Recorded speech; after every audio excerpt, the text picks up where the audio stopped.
Extra, extra, read all about it. Welcome to the Empires Recap, and today we're going to be going over the chaos and drama of our somewhat respected rulers. This week it's time to equip your elytra and grab some rockets, because we have a lot of lore on the horizon. And in this case, it doesn't matter how you spell it.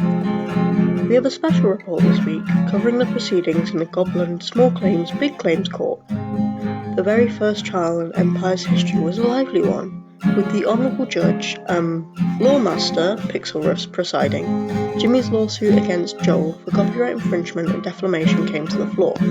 With no other peers actually responding to the jury summons, it became a bench trial, and the decision would rest entirely on Pix's judgment. Turns out both sides tried to tip the judge in their favour, but with the bribes of equal value, the scales of justice stayed balanced. Whip acted as Jimmy's lawyer, laying out that the sheriff was a respected member of the server, and that Joel's business was a continuation of his slanderous attempts to undermine the sheriff's authority by making everyone see him as a toy. Joel, acting pro se since no lawyer would represent him, pled not guilty to all charges and spent most of the trial making a frankly terrible case on the defamation front and skirting the charge of contempt in court. But as much as I respect my Goblin King and all his allies, I don't think people should get in trouble for objectively funny crimes. The sheriff is a loyal sheriff who has been the Empire's Objection here, say Your Honour. He's not loyal, he's an absolute moron. Mr. Beans, if you object one more time out of turn, I will have to send you outside. Please continue, Mr. Whip. To be fair, this is why you hire a lawyer, folks. On direct comparison, the toy was found to resemble Jimmy. Or is it the other way around? Joel's claims that the toy was either just because he liked sheriffs or meant as a parody fell apart, and neither the judge nor Jimmy seemed interested in his offers of trial by combat. The verdict came down. Joel's toy business was found in violation, and the settlement was all his profits from selling the sheriff's likeness. Jimmy's celebration was short-lived, however, as he heard the next case on the docket, and the court was abruptly adjourned. Yeah, it's funny you should mention that, because the next case we're actually judging here is, What? Let me check my notes, the case of, is SolidarityGaming a toy? No, and, we're going to be, let's get out of this presiding one. over this Come on, case with Mr. Beans here as the witness. Yeah. Because you know you can't win that one. No, I'll leave. No, I'm not a toy! I'm not! Joel's making an effort to be more friendly to his viewers today, which is nice, and not at all vaguely unsettling.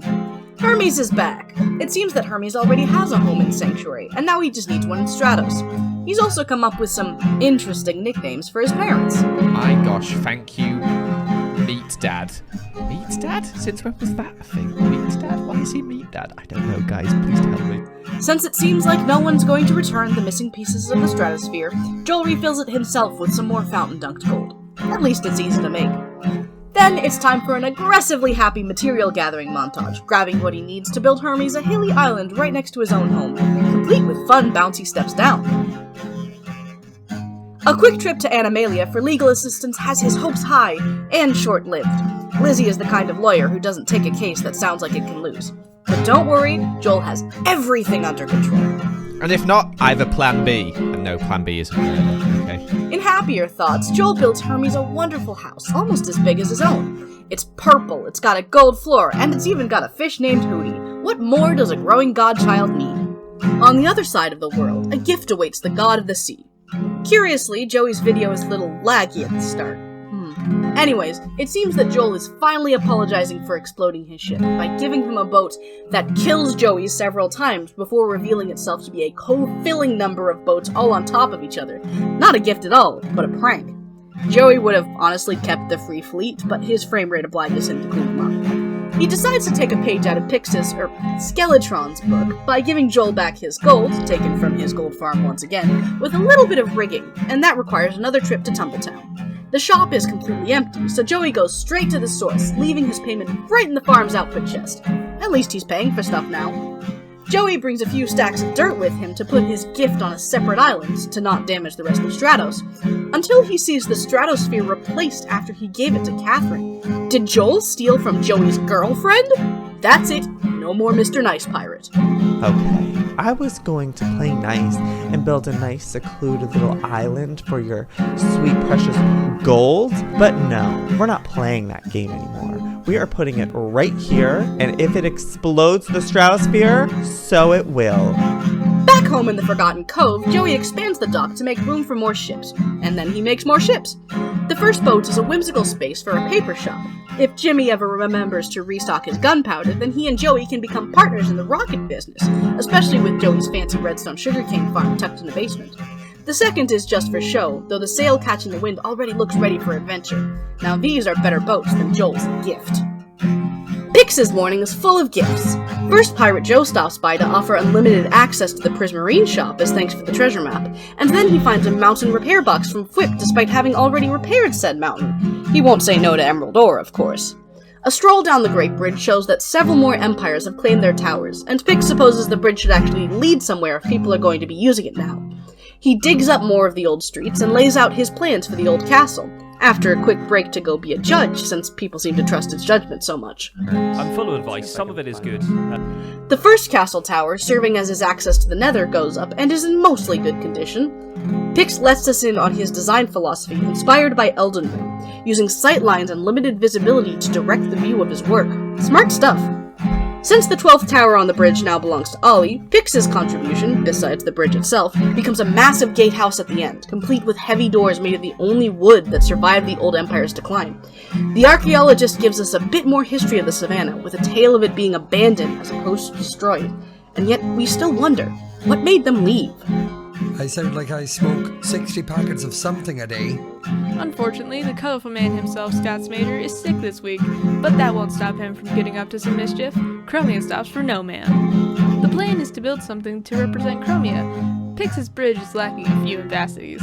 He explores the ones already there, and throws the frog in Shelby's tree a stake for good luck, although it doesn't please them as it immediately starts storming afterwards. Scott claims the tower next to Sausage because, of course, and what better representation of Chromia than a llama statue? He heads back to Chromia and takes 2 llama volunteers to represent Chromia at the new build. He brings them to their pen under the statue and decorates it with some flowers to add some more colors. So far has been pretty peaceful. I have been a pretty nice fellow. I have not done anything particularly bad to anyone, and it's been great, but it's time to change that. It's mischief time, and the unfortunate victim today is Shelby. Scott flies over and builds a sort of forest spirit deeper into the Evermore. The interpretation is up to Shelby. The statue could be a blessing or a curse. Back in Chromia, Scott checks his wagon for profits and comes out with a good amount of diamonds to add to his collection. Chromia is getting richer. For some upgrades to Chromia, Scott wants to add some colorful lampposts to the area so he can get rid of all the torches all over the ground. It looks so much better, especially in shaders. The Great Witch Shelby has other things to worry about than pranks this week. Not that she's seen the prank yet anyway. She's another customer for her potions. Whip has arrived in the Evermore, hoping for a second time Shelby can try and make a potion to help him fly.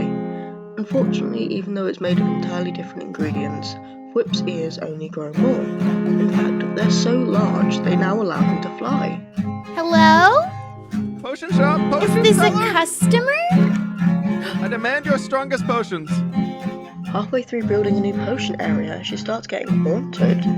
Ominous music plays around her empire, and even when she finds the jukebox as it continues to play. If I hear from you one more time, I'm gonna curse you, and your sons, and your sons' sons. Yeah, and your daughters, and your dog. No, not the dog. I'm sorry, that was too far. An evil laugh and the sound of a firework rocket shooting into the sky appears to be the end of this witching hour, and the final build is done. When she turns around though, her old shop has disappeared. Other Dimension Shelby must have wanted it back from this Shelby. She's just gonna have to set up a tent to sell potions from her now. She's got to work on her PR though. Ear growth isn't the most lucrative business, I hear. Sausage takes a trip to inquire about weird magical visions. She trades him a regeneration potion in hopes of helping his memories. Hello? Are you having one of those visions now? That one was supposed to be non-alcoholic, I swear. The visions was a nice memory, and luckily enough he doesn't seem to have any side effects. She tells him about an accident with the bomb he gave her, and plants a lake in the crater. Sausage is only excited to come over with her to play. The anti-ghost candle he gave her is placed pride of place on the table, and she wants to study a wither rose and potions. She needs something to help with the ghost problem, so visits Animalia. They come to an agreement over Amethyst, and things they do not talk about. Nothing suspicious there at all. Speaking of things that should not be talked about, Lizzie starts off her episode with the reveal that she's a cat. Not that we are really surprised, but she has a reason to hide this important fact about her. Once upon a time, my jungle cat ancestors were ruled by a human. They were trapped in cages and forced to wear silly outfits. I don't want that to happen to me. Don't want the other rulers to pet her. That'd be inhumane. Or maybe more feline. She decides to build a moat to protect Critter City and, with lore, fill itself with water from a melting glacier. After making 3 bridges as the only passage for entering the city, Lizzie adds more defenses with the help of an old history book, an army of axolotl in her moat. But it doesn't go as planned. After regaining her ability to fall on her feet with feather falling 3 boots, she decides to take on the world and do her gadget and conquest bundle, filling it with 3 goat horns, a shulker box, a lantern, a sheriff toy, and an ender dragon carpet with the design of Seven's Minecraft. As she bought her law toy, she thought of a prank for our dear sheriff, making a claw machine with aliens that would be eternally grateful if they were saved from the claw. Let's hope the law doesn't mind it. It's a busy morning for the sheriff. The pesky guard won't distract from his other duties. The Tumbletown Railroad may not be finished yet, but at least there's a barrier now to keep people from hurting themselves in the construction zone. And it comes with a handy sign of how long it's been out of commission. Worry not, citizens. Jimmy has heard your complaints and finally builds a proper storage building to house all his chests. He's only partially moved in, but he'll get to it, eventually. He takes a flight over to the Great Bridge to show off his statement piece. A lovely little water tower surrounded by a piece of desert. A little home away from home, and handy for a drink while crossing. While he's there, Jimmy notices that Joel stuck one of Jimmy's heads on this tower piece. How rude, he is taking that back. Thank you very much. The sheriff gets a call from Flip and it's time for one last meeting before a trial. Jimmy's a little unsure, but Flip seems certain that his bribe and his speaking abilities will get them through. Wait, did he say he bribed the judge? After the trial, Jimmy takes his bittersweet profit to the bank.